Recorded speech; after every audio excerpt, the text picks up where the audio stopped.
Hello guys, नमस्कार, जोहार, सत श्री अकाल। आप सभी का एग्जाम 5 पे स्वागत है और हम लोग डीएनडी डेली न्यूज डिस्कशन में बात कर रहे हैं। और आज हमारा डीएनडी में टॉपिक है इलेक्शन रिजल्ट ब्रेकिंग। जो आपका झारखंड में अभी इंडिया गठबंधन की सरकार बनने वाली है, उन्होंने पूर्ण बहुमत हासिल कर लिया है। तो कभी सबसे ज्यादा एक्साइटमेंट है कि कौन कौन से मंत्री बनेंगे, है ना। कौन कौन से मंत्री बनेंगे, जेएमएम के कौन बनेंगे, कांग्रेस के कौन बनेंगे, आरजेडी के कौन बनेंगे, शपथ ग्रहण किस दिन होगा, इन सभी मैटर्स पर आज हम लोग बात करने वाले हैं। ठीक है, तो सबसे पहले आप जान लीजिए कि मंत्रिमंडल का खाका लगभग तैयार हो गया है, विभाग का बंटवारा भी हो गया है और हेमंत मंत्रिमंडल में जो किस पार्टी के कितने मंत्री होंगे ये भी कोटा फाइनल हो गया है और शपथ ग्रहण कब होगा ये भी डिसाइड हो गया है। तो चलिए सबसे पहले बता दें आपको, शपथ ग्रहण 26 नवंबर को होने वाली है। ये स्रोतों से खबर मिल चुकी है, सूत्र से, कि 26 नवंबर को आपका शपथ ग्रहण समारोह होगा। हेमंत सोरेन फिर से मुख्यमंत्री के रूप में 26 नवंबर को शपथ लेंगे और यहां पर किस पार्टी को कितना कोटा मिल रहा है मंत्रियों का ये आपको बताने वाला है। तो आपको पता होना चाहिए, झारखंड में 81 विधानसभा सीटें हैं, इसमें से 12 मंत्री बन सकते हैं, क्योंकि आपको पता है ना, इंडियन कॉन्स्टिट्यूशन के अकॉर्डिंग जो कोटा तय किया गया है उसके अकॉर्डिंग जितना आपका सीट है टोटल उसका 15% है ना, 15% आप उसके 15% ही मंत्री बना सकते हैं। 15% यहाँ पर मान लीजिए आपका 81 सीट है, आप उसको 80 है अगर मान लीजिएगा, इसका 15% कितना हो जाएगा, इसका 15% वही 12 मंत्री का हो रहा है। तो चीफ मिनिस्टर को मिलाकर यानी सीएम को मिलाकर मैक्सिमम यहाँ पर 12 मंत्री ही बन सकते हैं। झारखंड में छोटा स्टेट है, 12 मंत्री ही बन सकते हैं। इन 12 मंत्री में से अभी फिलहाल 3 पार्टियां मिली हुई है, बड़ी बड़ी पार्टियां जिनको कि यहाँ पर जिनके एमएलए बने हुए हैं, जिनके एमएलए जीते हैं। एक पहला जेएमएम सबसे बड़ी पार्टी, दूसरा कांग्रेस और तीसरा आरजेडी ने भी 4 सीटें जीती है। तो सभी पार्टियों को मंत्रिमंडल में कोटा मिल जाएगा और उसका कोटा भी फिक्स हुआ है। तो चलिए क्या कोटा है, और आपको पता होगा रांची से आज बड़ी खबर ये आई है, आज रांची में माननीय मुख्यमंत्री हेमंत सोरेन ने एक बैठक बुलाई थी जिसमें सभी जीते हुए अपने विधायकों को बुलाया था। इसके साथ ही और एक अलग बैठक भी उन्होंने करी जो कि इंडिया अलायंस के भी जितने भी जीते हुए थे और गवर्नर से भी वो मुलाकात कर चुके हैं। आज उन्हें गवर्नर से मुलाकात कर सकते, सरकार जो उनको बनाना है इसके लिए वो दावा पेश करेंगे।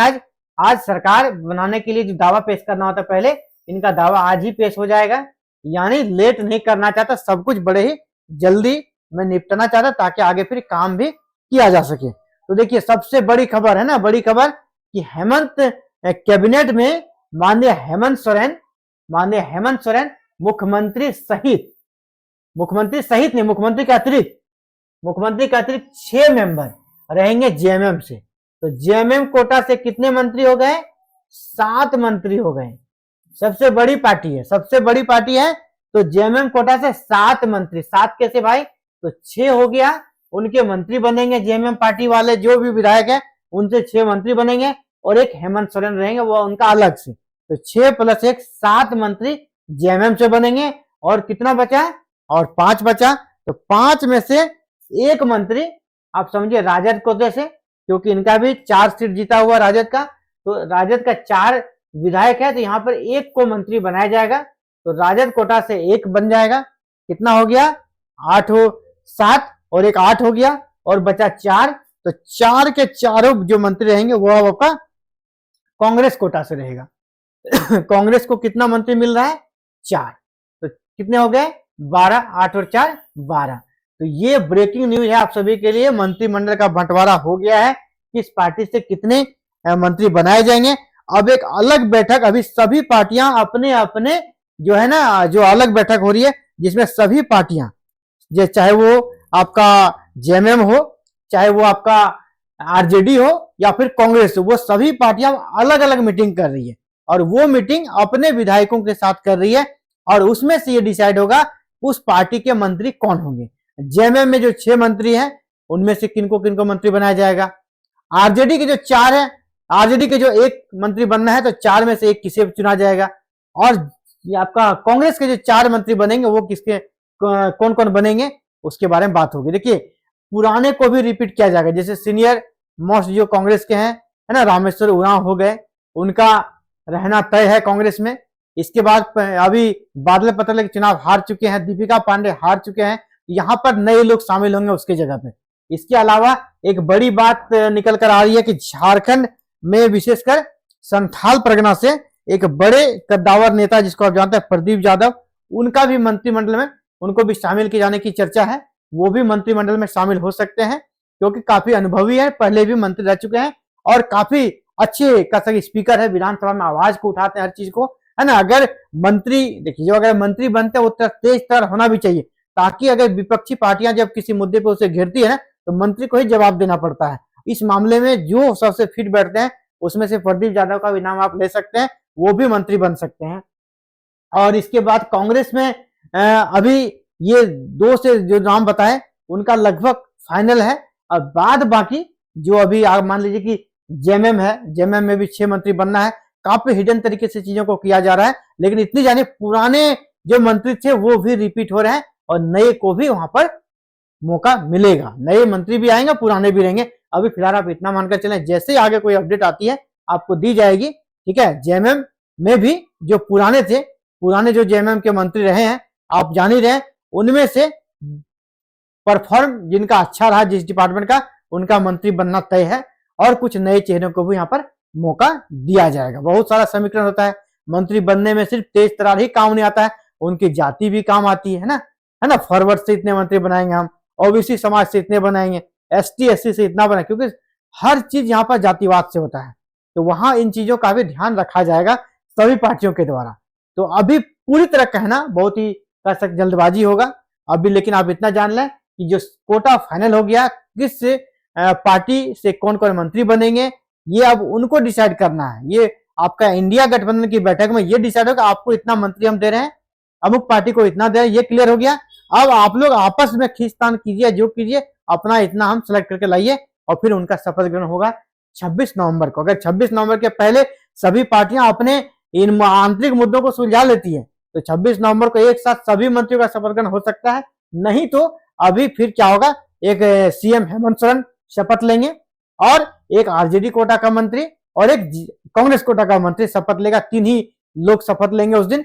और बाद बाकी के लिए फिर से किसी दिन मंत्रिमंडल का विस्तार किया जाएगा, उस दिन उसको शपथ कराया जाएगा। क्योंकि देखिए, मंत्री मंडल चुनना अपनी पार्टी के अंदरूनी खींचतान को कम करते हुए सबको बैलेंस करके लेना, क्यों हर कोई मंत्री बनना चाहता है, हर कोई मंत्री बनना चाहता है, सबको बना नहीं सकता है। हमारे पास तो कोटा है, सबको मिल गया है, तुम इतने ही मंत्री बना सकते हो। तो इसीलिए अब देखिए आने वाला समय क्या होता है। तो फिलहाल ये बिग अपडेट्स थी कि ये विभाग का भी बंटवारा हो गया, कौन कौन सा विभाग कांग्रेस को मिलेगा, कौन कौन सा आपका जेएमएम को के पास रहेगा और कौन कौन सा आरजेडी के पास है, ये भी फिक्स है। अब कौन व्यक्ति कौन कैसे विभाग संभालेगा ये अब आंतरिक मामला है, वो डिसाइड होने वाला है और आने वाले 1 से 2 दिनों में ये पूरी तरह क्लियर हो जाएगा।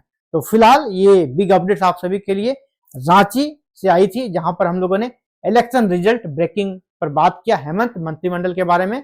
और चलिए जो भी हो, हम लोग उम्मीद करते हैं झारखंड में एक मजबूत सरकार का गठन तो हो ही रहा है, जहां पर खींचतान वाली स्थिति नहीं है, पूर्ण बहुमत की सरकार है, बोल्ड डिसीजन लेगी, अच्छे अच्छे डिसीजन लेगी और झारखंड में जो भी चीजें, जो भी अधूरे काम रह गए हैं उनको एक कह सकते हैं पूरा करने के लिए भरपूर प्रयास करेगी। और ऐसे ही जो सरकार फिर उनको 5 साल के बाद पता है कि हमको फिर से टेस्ट देना है, यानी अब सरकार को परफॉर्म करना होगा अच्छा, तभी वो जीत पाएंगे, है ना, तभी जीत पाएंगे। ये अभी से सबको समझ में आ रहा है। और मैं तो यही कहूंगा कि अगर पहले दिन को ही इस तरह मानकर चले सरकारें कि नहीं चुनाव में हमें जाना है, चुनाव याद रहे उनको, तो कभी उन्हें वोट मांगने के लिए इतना कर सकते, इतना बेचैनी जो होता है, उतना जो प्रयास करना पड़ता है लास्ट टाइम में नहीं करना पड़ेगा। अगर आप काम अच्छा करेंगे तो जनता आपको वोट देगी, क्योंकि जनता जागरूक हो चुकी है। अब जनता किसी के बातों में जनता नहीं आती है, उनको कोई बरगला भी नहीं सकती। काम करोगे तो वोट मिल जाएगा और फिर से सरकार बना सकते हैं। तो सभी मंत्रियों को और सभी नई सरकार को बहुत बहुत शुभकामना। और हम लोग उम्मीद करते हैं कि झारखंड के युवाओं के लिए काम करें, है ना, झारखंड के युवाओं के लिए काम करें। और पिछली सरकार में क्या हो गया था कि जो जॉब वाला मैटर था वहां पे थोड़ा सरकार पीछे रह गई थी, उस मैटर पे बिल्कुल इस बार उसको प्राथमिकता में लाएं और सबसे पहले जो भी यहाँ पर कर सकते बेरोजगारी सबसे ज्यादा बढ़ी हुई है उस मामले में काम करें। जितने भी सरकारी विभाग में पद रिक्त हैं उनके लिए नई नई वैकेंसी लाए, नियमावली अगर नहीं बने नियमावली बनाए ठोस तरीके से, क्योंकि अब तो आपके पास समय बहुत ज्यादा है, कोई हड़बड़ी भी नहीं है। और दूसरी बात कि आप बिल्कुल पूर्ण बहुमत में सरकार है, कोई दिक्कत नहीं है। तो चलिए इस वीडियो में इतना ही, आगे मिलते हैं एक नए अपडेट्स में, डीएनडी में फिर से कल एक नए अपडेट्स का। जय हिंद, जय भारत, जय झारखंड।